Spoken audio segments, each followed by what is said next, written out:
Welcome to The Rest is Politics US. I am Katty K here with Anthony Scaramucci. Anthony Scaramucci. Yeah, do you like Live my from London. my light blue? So I left my earbuds at home. I had to go buy these. So this Yeah, is the only color, I Caddy. think If they're not, very very fetching. flattering.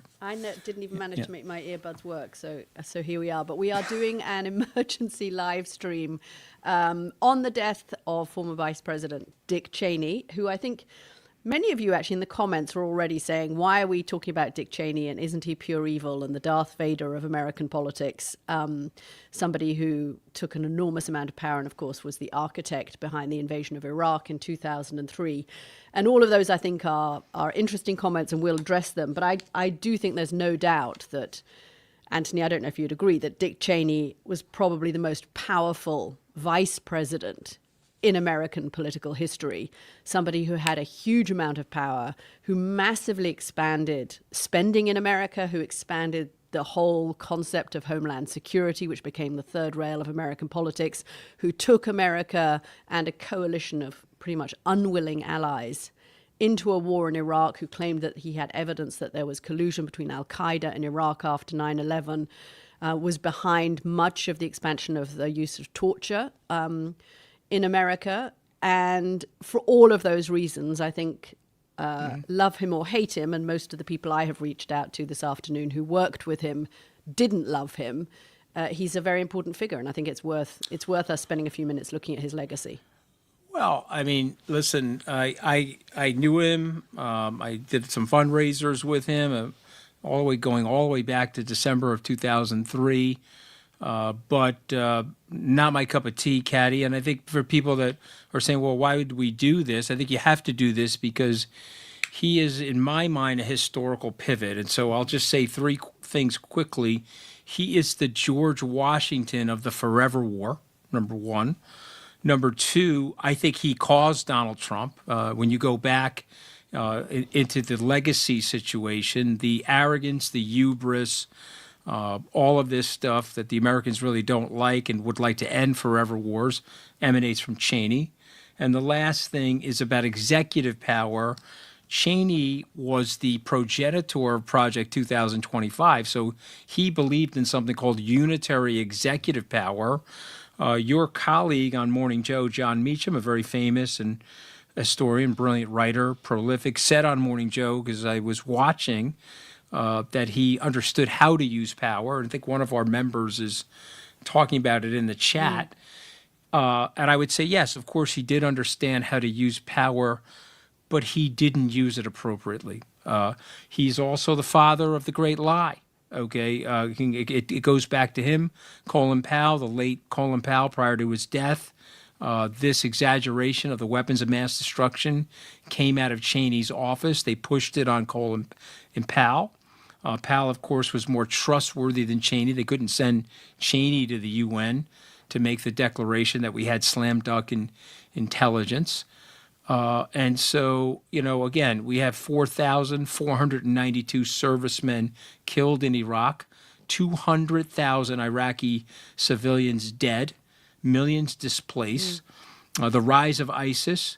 When I looked into it, I asked one of my analysts at Skybridge this morning, how much did we spend on the war? $2 trillion. Okay, but what about the veterans' health care after the war, Caddy? And what about the post-traumatic stress? And what about the suicides, the fact that we lose one American veteran a day to suicide? So Dick Cheney, not my cup of tea. And no, not a lot. I mean, not a lot of people's cup of tea, but somebody who definitely had an extraordinary arc of experience in American power. I mean, he went from being drunk on a jail cell floor, having been arrested for drunk driving in Wyoming, in Rock Spring, and 10 years later, he was the White House chief of staff. He guided the White House after those incredibly turbulent years, and I think people forget that, after Watergate and the Vietnam era. And he cut his teeth on what it took to have power. I spoke to one person who had worked in the Bush G.W. Bush White House with him during the Iraq War, and said he'd sit behind him in the cabinet room, and on the back of Dick Cheney's chair in the cabinet room, there were 5 different brass plaques, each one for one of the cabinet positions, cabinet level positions that Dick Cheney had held. I mean, I think only Don Rumsfeld in the Bush administration had been through more positions of power. So as John Meacham said, he absolutely understood power. There was I remember living through that period in Washington, D.C., and people would say it's not really George W. Bush that is pushing for all of this. Dick Cheney is the real power behind the throne. And when it came to the 2004 re-election for George W. Bush, there was quite a lot of pressure on Bush to get rid of Cheney, to show who was actually in charge. But he kept him there. And it's interesting to see today that actually he has given a very glowing tribute to Dick Cheney.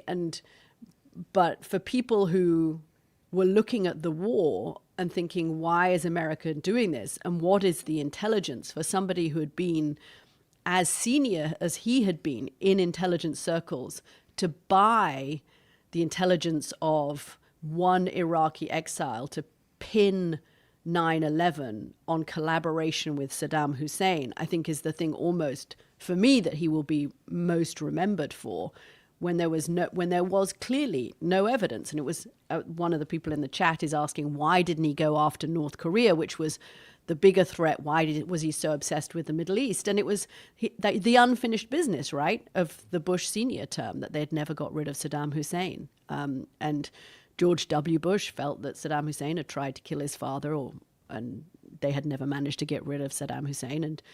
And George W. Bush decided to finish that job off, and Dick Cheney egged him on. But he was massively controversial even at the time, wasn't he? I mean, I don't think it's us looking back today with all of the hindsight of the things you laid out, how much it cost, how many lives were lost. Even in 2003, Dick Cheney was controversial. Do you remember how he got the job? How you got the job, or how he got the job? How Dick Cheney got the job. Do you remember? I think there were various people in contention, right, for the vice presidency, and he managed to just beat them all out. Okay, that's all true, but this is the quintessential part of Dick Cheney. Ready? He was in charge of picking the vice president. Right. You remember that now? Yeah. And so the 2000 convention, they hosted it in Philadelphia. You had George W. Bush's dad there. All of the Republican Guard was there to help. And Cheney went through the resumes, and he told Bush that none of these people are as qualified as me. And he went to the George Herbert Walker Bush, and George Herbert Walker Bush said, yes, I like this. We should do this. And then he hurt George W. Bush. You know that. I know that. It's worth telling our viewers and listeners because he made himself the most powerful. You know how you become powerful? George W. Bush had an opportunity to let him go in the 2004 election campaign, and he chose. Even today, he's speaking out in support of Dick Cheney. He knew the liabilities of Cheney by that stage. By 2004, the war was not as popular as it had been in America in 2003. That election was a referendum. And why did Bush decide to keep him?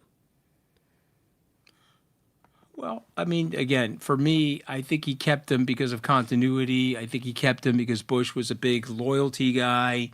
I think he kept him to show that he wasn't an insecure guy. This was a insecurity thing, Dick Cheney, yeah, but, I'm in charge. And so let me just prove to you without acting overly insecure by allowing him to stay where he was. But he gave him an enormous amount of power. And Katty, I just got to tell you, he hurt the country. That deficit trajectory, the arrogance, we had this, he was the anti-George Marshall. I'm in a hotel. You're also in this hotel in another room, but I'm in a hotel overlooking Grosvenor Square. This is the former U.S. Embassy. Outside my hotel is Dwight David Eisenhower. Dick Cheney was the opposite of Dwight Eisenhower. Okay, he wanted to project power and muscle power. He told Oliver Stone, the director, when Oliver Stone did the movie W, Oliver Stone called him and interviewed him, and he explained to Oliver Stone, unitary executive power, we're the most formidable military in the world. let us flex on everybody and push them around the chess table like in a game of Risk. Eisenhower didn't do that. Reagan didn't do that. But Dick Cheney said, we won the Cold War. We have the peace dividend. We are the largest military by a quantum, and we're going to use this military. We're going to use it. And boy, I got to tell you, we've done some really stupid things, but that was at the top of the list. And so, listen, my heart goes out to his wife and his daughters that loved him. He was anti-gay until he figured out that his daughter was gay. One of his daughters was gay. Then he became pro-gay. He was very conservative. I mean, he was, in some ways, he was an old school conservative, very unlike the MAGA conservatives. I don't think anyone would describe Dick Cheney as MAGA. In fact, he had a massive falling out with Donald Trump particularly after the insurrection of the 6th of January. But he was the kind of conservative who actually Trump wanted to crush. I mean, as much as he wanted to crush the kind of liberal conservatives like John McCain, he wanted to crush that wing of the Republican Party, and he succeeded in doing it. I mean, he literally took on Dick Cheney's daughter from Wyoming when she was running for Congress. I remember being out in Wyoming and meeting people who were voting for for Liz Cheney, who'd put up yard signs saying Cheney and had to discuss their own security beforehand because they were so afraid that if they put up the Cheney name in an era of Trump, they would get attacked. And that was driven by Trump. I mean, Trump took on that whole family. It's an interesting, I think one person I spoke to who had worked in the Bush administration saying this is a guy who will not be remembered well, who history will not remember well, but had so many different loops in the course of his lifetime. And I don't think any of us saw coming the huge fallout between Donald Trump and Dick Cheney and Liz Cheney and the Cheney family at the end of his lifetime. And the way he made a point in the last election, in the 2024 election, of saying, I'm not voting for Donald Trump, I'm voting for Kamala Harris. Which a stalwart conservative was quite something to say. Well, if you don't mind, I'm going to tell this story. It's personal to me. I may have said it once before on our podcast, but it's worthy of repeating it here. I was with Dick Cheney and Liz Cheney in Woody Johnson, the former now ambassador to the United Kingdom and the owner of the New York Jets. We were in his apartment, Trump International, the hotel there. Woody had a beautiful 3 or 4 bedroom condo overlooking Central Park. We were hosting a fundraiser for Liz Cheney. I was working for Trump. Ambassador Johnson was not a Trumper. He was a John McCain, Mitt Romney, George Bush, that sort of a guy, Jeb Bush. And he was hosting this event for Liz Cheney. We brought Dick Cheney to the meeting, and Dick Cheney went over to me and said, "You're with Trump." I said, "I am. You please come over here and talk to Woody about becoming a Trumper." And great regret. It doesn't reflect well on me, Katty, but I did. I went over there to talk to Woody with Dick. Started on the side of Donald Trump. And the irony is he was like literally the Dr. Frankenstein that created Donald Trump. And when the monster that he created was running amok in the village, he wanted to pull the plug on Donald Trump, right? Now, somebody here is saying that they love Mooch's name dropping so much. You have never seen Galway Bound. Let me tell you something. Okay? Ask Katty. Yeah, this is never minimal. Seen name dropping Galway like Bound. What I'm this capable. Is tame. This is very tame. Let me tell you, in the Oxford English Dictionary, when you look up name dropping, sir, there is a picture of me. Better. Okay, I just want to make sure everybody knows that. I had there was a moment during the Bush presidency where a lot of what America was doing that Dick Cheney was the architect of in terms of black sites, waterboarding, the use of terror, what they called at the time enhanced interrogation techniques, was coming out and the public was knowing about it. And there were a group in the Justice Department who wanted to rein this in. I mean, this is unlike today's administration, because that Justice Department did actually stand up for the rule of law. And a group of the lawyers, senior lawyers in the legal counsel's office actually resigned over Dick Cheney saying, no, we have the authority to do this and we're going to prolong the authority to do this.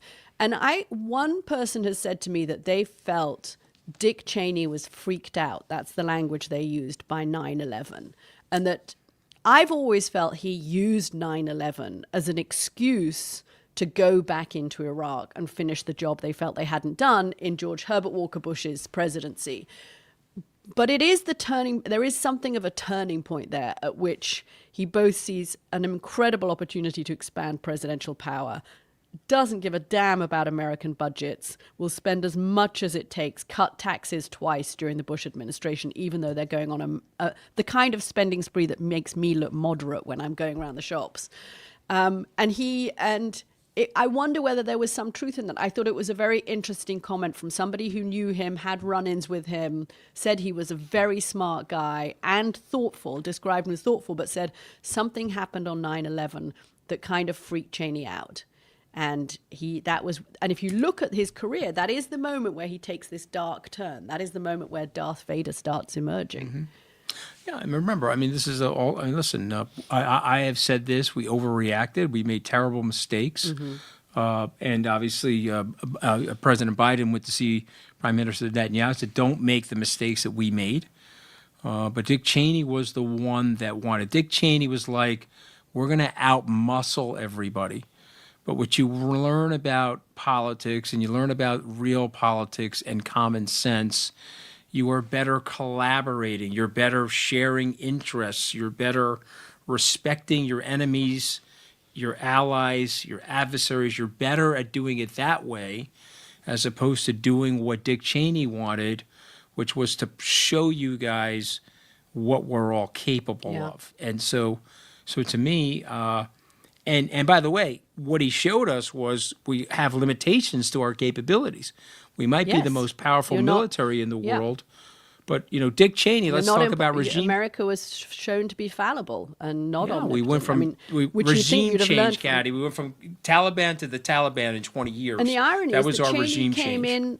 in, after the Vietnam War and realized what the Vietnam War had done to America, and either his memory was failing him, but he forgot the lessons of the Vietnam War when he went into Iraq. Robert Pizor, 577. This is a great comment. I think the difference between Cheney and Trump is that Cheney would couch his imperial ambitions with language like democracy promotion. I think that's what you mean, Robert. Anyone who wants to go back and remember this time, it's worth reading, and I go back to it sometimes, George W. Bush's second inaugural address, because you're quite right. That was the kind of apex of America saying it was going to spread democracy around the world. Those who lived under tyranny could always count on America to be their friends. It really was it was kind of neocon's wet dream of all the things America was going to do to help people who were not living in democratic regimes. And of course, they didn't live up to the promise of that, and they couldn't live up to the promise of that. And I think that's another way that era ushered in Donald Trump. You saw it in 2016, you saw it in 2020, you saw it in 2024, the pushback in America. Even Barack Obama was not a guy who would have spoken like that, didn't want the idea of America going around the world and starting wars with the prospect. I think you saw the end of it even with Obama. Listen, I think it's very well said. Who said the following, Katty? Ready? In our nation's 248-year... I hate these quizzes. Okay, go on. Well, this is going to be an easy one for you. Okay, ready? Yes. In our nation's 248-year history, there has never been an individual who's a greater threat to our republic than Donald Trump. Who said that? Somebody said it just today. Well, Dick Cheney said that. He said that too. Yes. He said that 2 years ago. Not today. Yeah, somebody said that 2 years ago. Yeah, he said that on the eve of the election. He did on the eve of the election. He said there's no greater threat. Yeah. And so, because I have to say something good, I just said 29 bad things about Dick Cheney. He at least crossed the aisle to vote for Vice President Harris, and he at least put the party behind the country to explain the danger of Donald Trump. But what he would really be mad at me for saying, which I'm happy to say, is I really think he was the contributory. I think he did a lot to create Donald Trump in our society. And I guess you can ask the question, and this sounds very cynical, but would he have been so outspoken about Donald Trump? Would he have said that Donald Trump was the greatest threat to the Republic since its founding if it had not been for the fact that it was his daughter who actually was the one who was really brave in standing up to Donald Trump after the events of January the 6th, was one of only 2 Republicans to join the committee that investigated the activities of the insurrection, and as a result had huge numbers of death threats and security problems, along with Adam Kinzinger, the other Republican, and was thrown out. Literally, she was thrown out from the Republican Party. That was not George W. Bush's Republican Party, the party that threw people out because they differed from points of view. He did change it. Yeah, is Trump going to lower the flags for Dick Cheney, Katty K? Have we seen a Truth Social yet? I've been watching my phone, but I haven't seen one yet. I mean, I'm going to have a quick look now. No, he is. Oh, he's talking about Joe Scarborough and he's talking about SNAP benefits, but he has not yet, as far as I can see, mentioned Dick Cheney. Well, that's very interesting that you do not have the president making a comment on a former vice president. Well, I think it was worth us doing this time. A lot of people, including you, Anthony, a lot of people very critical of Dick Cheney, but he changed a lot in America. He changed a lot around the world. He changed the perception of America in the Middle East. Up until the invasion of Iraq, America had a pretty stellar reputation in many Arab countries. Donald Trump is rebuilding it now, but he's rebuilding it in a much more transactional way, with personal relationships with some of the leaders in that area that his family have around their finances in particular.